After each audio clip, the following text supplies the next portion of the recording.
पूर्व मंत्री गीताश्री उरांव हमारे साथ है। मैडम, कहा जा रहा है कि पेशा कानून जो है प्रस्ताव जो है वो कैबिनेट में कल आ सकता है, जल्द ही लागू हो सकता है, फिर क्यों आप लोग दबाव बना रहे हैं? देखिए, पेशा कानून के तो लागू किए जाने के झारखंड में इस साल की शुरुआत से ही बातें हम लोग सुन रहे हैं और झारखंड हाई कोर्ट ने तो स्वतः संज्ञान लेके कई बार निर्देश दिया, फटकार तक लगाई है, मगर उसके बावजूद अब साल बीतने को आया है, हम क्या उम्मीद करें? तो हर बार ही बोला जाता है कि अब होने वाला है, तब होने वाला है। और झारखंड प्रदेश के लिए पेशा कानून समता जजमेंट जो है बहुत ही जरूरी है। समता जजमेंट में जहाँ जो हमारा झारखंड राज्य जाना जाता है माइन मिनरल्स के लिए, तो उस नाते समता जजमेंट और पेशा कानून जिसमें अनुसूचित क्षेत्रों में आदिवासियों को जो व्यवस्था में प्राथमिकता या फिर उसकी व्यवस्थाओं को वो करना, सुचारू रूप से चलाना, ये बहुत जरूरी है यहाँ के लिए। और आज भी नहीं होने के कारण हम लोग देखते हैं कि ग्राम सभा वैसे तो क्योंकि देश भर में वो स्वतः लागू हो गया, 1996-97 में तो लागू हो ही गया एक साल बाद, मगर विधिवत रूप से अभी तक यहाँ पर नहीं हो पाया है। कई अड़चनें किस तरह की आ रही हैं हम लोग के समझ के परे हैं और इसीलिए हम लोग चाह रहे हैं कि हमारे जो पूर्वजों ने जो अपने क्रांतियों और बलिदान के बदौलत जो कई ऐसे कानून और अंग्रेजों को भी मजबूर किया कि जमीन संबंधी कानून जो है, चाहे वो CNT एक्ट हो, SPT एक्ट हो या विल्किंसन रूल हो, तो उसको जो है भारतीय संविधान में आज़ादी के बाद भी आपको 13(3) में जो है कस्टमरी लॉ के साथ में मान्यता दी गई, जगह दी गई कि तभी हम लोग जो है आज यहाँ पर इन सब कानूनों का, अंग्रेज समय के बनाए हुए कानूनों का आज भी हवाला देते हैं।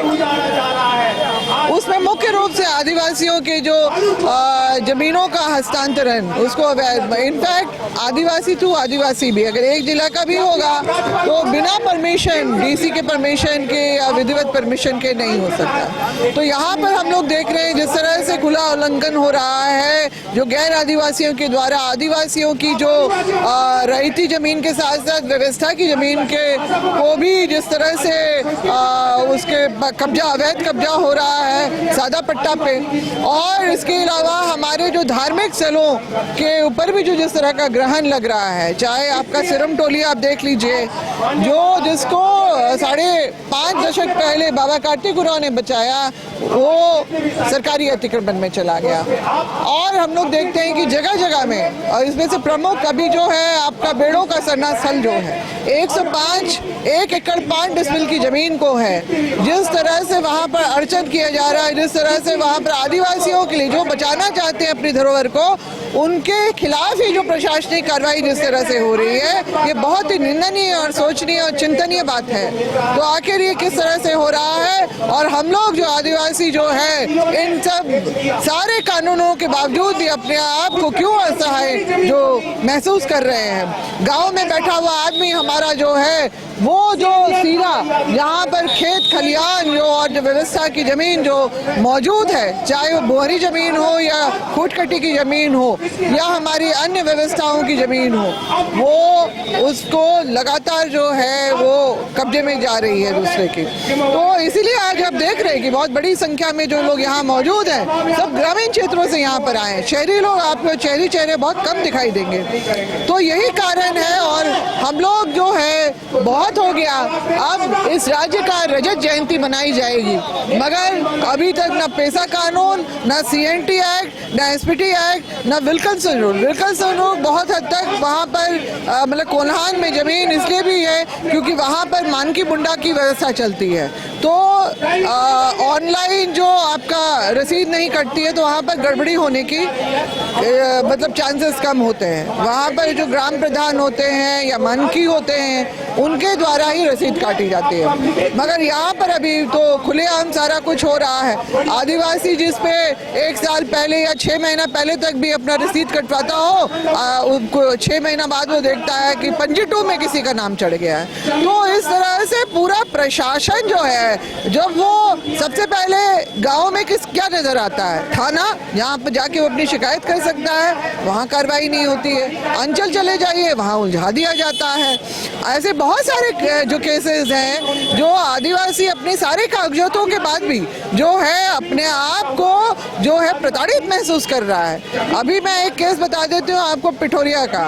वहाँ पर जो है जमीन जो है, मुन्ना लोग की जमीन जो है, वो जैसे कि पहले बहुत जमीनें होती थी तो लोग जो है जोत कोड़ के लिए दे देते थे या फिर अपनी जरूरत के हिसाब से दे देते थे, मगर जो कानून जो भूहरी जमीन का इतना मजबूत हुआ करता था कि आपका 7 वर्ष में जो जरपेशगी की जो लीज जो टूट जाना चाहिए, उस पे आज तक लोग कब्जा किए हुए हैं, अभी भी किए हुए 80-90 साल हो जा रहा है, उसमें भी अभी तक कब्जा किए हुए हैं। और जब थाना में जाते हैं तो उनको बोला जाता है हमने एसडीओ के पास भेज दिया, एसडीओ के पास पहुंचा नहीं पहुंचा हमें पता ही नहीं चलता है। जब क्षेत्र का जो विस्तारीकरण का बात चल रहा है उसका विरोध क्यों करें? अगर वो क्षेत्र जो है विकसित हो जाता है तो नगर निगम का लाभ मिलेगा। कौन से क्षेत्र का? वो ग्रामीण क्षेत्र जो आप लोग कह रहे हैं कि नगर निगम में उसका सम्मिलित किया लिया जाए, विस्तारीकरण जो होना है। विस्तारीकरण होगा तो जितना भी है इसमें ग्रेटर रांची प्लान जो बन रहा है, आपका आउटर इनर रिंग रोड जो बन रहा है, जमीन किसकी जाएगी बताइए? आदिवासियों की जाएगी। और आके वहाँ बसेगा कौन? हाँ, क्या वो टैक्स, होल्डिंग टैक्स ही पे करने लायक रहता है जो वहाँ पर वो एक मतलब अपना कोई रैन बसेरा भी बना के वहाँ रह सके? जब उसके खेत ही खत्म हो जाएंगे योजना के नाम पे, परियोजना के नाम से, तो वो तो भूमिहीन हो जाएगा। और निश्चित रूप से फिर जो जिस खेत से, बाप दादा के खेत से जो उसका जीवन यापन हो जाता था, कम से कम कुछ अनाज आए उसके घर में आ जाता था, जो उसको बेच के वो साल भर का कुछ पैसा भी अपना रख लेता था, वो जरिया भी तो आप खत्म कर दे रहे हैं ना। तो आदिवासियों को तो पलायन करने पे मजबूर किया जाएगा, निश्चित रूप से वो होगा। आज भी आदिवासी अपने ही राज्य में सब कुछ होने के बावजूद में दूसरे राज्यों में जो है जाके मजदूरी खट रहे हैं और उनको वहाँ पे किस तरह से प्रताड़ित किया जाता है। ऐसे बहुत सारे केसेस मेरे अपने उसमें विरोध करेंगे आउटर रिंग रोड। मैंने किया है, तत्काल किया। एक्स में जो है मैंने जो है ट्वीट करके संजय सेठ जी जो रांची के सांसद हैं और जो गृह मंत्री हैं, राज्य गृह मंत्री हैं जो भारत सरकार में, मैंने इनको विरोध किया है कि अब बस कीजिए, बहुत ज़्यादा से ज़्यादा जो ज़मीन आदिवासी की जा रही है, हमें और इससे ज़्यादा विकास नहीं चाहिए। हम शांतिपूर्वक जो है हमारे लोग अपनी जो बाप दादा की ज़मीन में व्यवस्थित रहना चाहते हैं, कृपा करके इस तरह की योजना। मगर हम क्या देखते हैं, 2 महीने बाद फिर वहाँ पर राज्य सरकार इसको हाथों हाथ लेके उस पर काम करना शुरू कर दिए। तो यहाँ पर बिल्कुल निश्चित रूप से जो आदिवासियों को उजाड़ने की बात हो रही है, क्योंकि मेरा यहाँ के जो आउटर इनर एरिया में जहाँ पर भी ज़मीन ही जाएंगी वहाँ मेरा आना जाना रहता है। तो मुझे लोगों ने बताया है कि सर्वे के नाम से लोग यहाँ पर थे। आपका भारत माला परियोजना के में भी जो हमारा गुमला में, लातेहार में जो है सब आदिवासी क्षेत्र में, उनके कई लोगों के 3 एकड़ ही जमीन थे, खेत, वो सब खत्म। उसमें मुआवजा भी तो मिलेगा। मुआवजा क्या कर लेंगे? आज का मार्केट रेट से खरीदने जाए तो उनको नहीं मिलने वाला। वो अगर 20 डिसमिल भी मुश्किल से, 3 एकड़ की जगह में अगर 20 एकड़ वो 20 डिसमिल खरीद पाता है तो ये किस तरह का जो है आपका न्याय हुआ बताइए? वो किसी तरह से जो है आपका किसी का 9 एकड़ जा रहा है, उसका तो हमेशा के लिए सब कुछ खत्म हो जाएगा। तो वहाँ पे लोग बहुत पुरजोर इसका विरोध कर रहे हैं और मुझे ये बात अच्छी लगी कि उन्होंने आज तक मुआवजा जो है कम से कम लोगों ने जो जानकारी के अभाव में कर लिया है। मगर ये बात, क्योंकि लोग अब ये खतरा महसूस कर रहे हैं, समझ रहे हैं इस बात को कि जमीन कितनी बड़ी एक संपत्ति होती है, वो एक अचल संपत्ति है जिसको बचाए रखना बहुत जरूरी है पीढ़ी दर पीढ़ी आपका जो परिवार के लिए। तो आप योजना का लाभ इसे, और यहाँ पर क्या हो रहा है देखिए, दूसरे राज्यों में क्या होता है कि अगर जमीन चली भी जाती है तो उनको कुछ साल का, जैसे 20-30 साल का रॉयल्टी भी उसके अलावा, एक मुश्त मुआवजा के अलावा। और यहाँ जो है आपका 2000 से पर डिसमिल इंटू 4 8000 से शुरुआत होती है। अब बताइए इस तरह का जो है आपका आप किस तरह से बोल रहे हैं कि मुआवजा मिलेगा, उससे क्या कर लेंगे लोग? वो तो कुछ दिन में ही उन्हीं जरूरतों में खत्म हो जाएगा, मगर एक बार गई हुई जमीन क्या वापस आ सकती है? नहीं ना।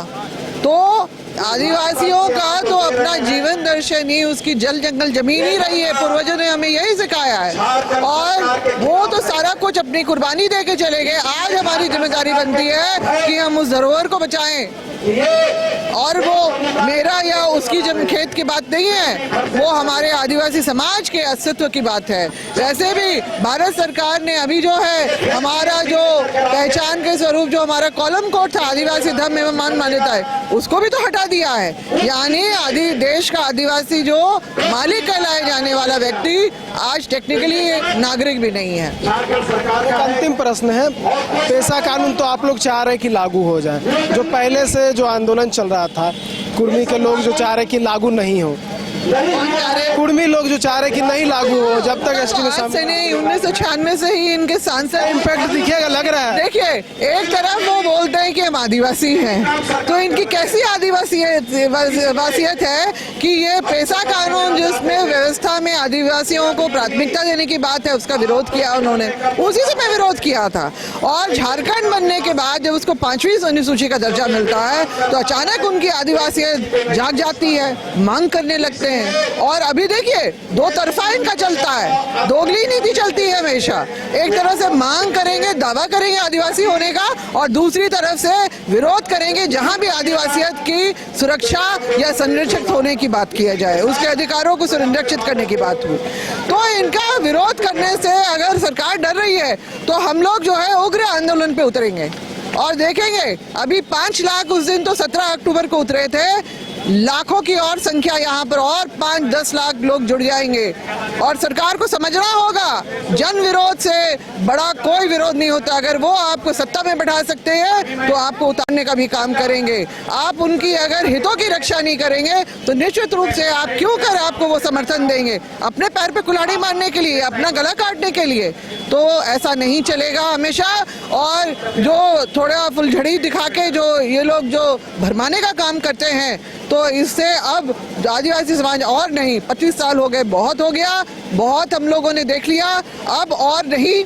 क्या हमने समता जजमेंट की भी मांग की थी, वो भी नहीं, वो भी बेताल खाते में गया। अभी पेशा कानून भी बेताल खाते में जाएगा। अब तब कैबिनेट में कब लाएंगे भाई? कल बातें कही जा रही, कल ला दें, बहुत अच्छी बात है, मगर उसको अक्षरश जो मूल रूप में जो पेशा कानून है उसके हिसाब से उसको लागू किया जाए, ये हम भी हमारी मांग है। धन्यवाद। तो देखिए मूल जो मांग है वो है कि पेशा कानून सख्ती से राज्य में लागू हो सके। उसके अलावा बहुत सारे और मुद्दे हैं आदिवासियों से जुड़े हुए, जिसको लेकर एक दिवसीय जो प्रदर्शन है वो राजभवन के समक्ष पे किया जा रहा है, और बड़ी संख्या में जो बहुत सारे जिलों से आदिवासी समाज के लोग यहाँ पे जुटे हैं और अपनी बातों को रखने का प्रयास कर रहे हैं। न्यूज़ 22 के लिए कैमरा पर्सन नूतन के साथ नीरज कुमार, रांची।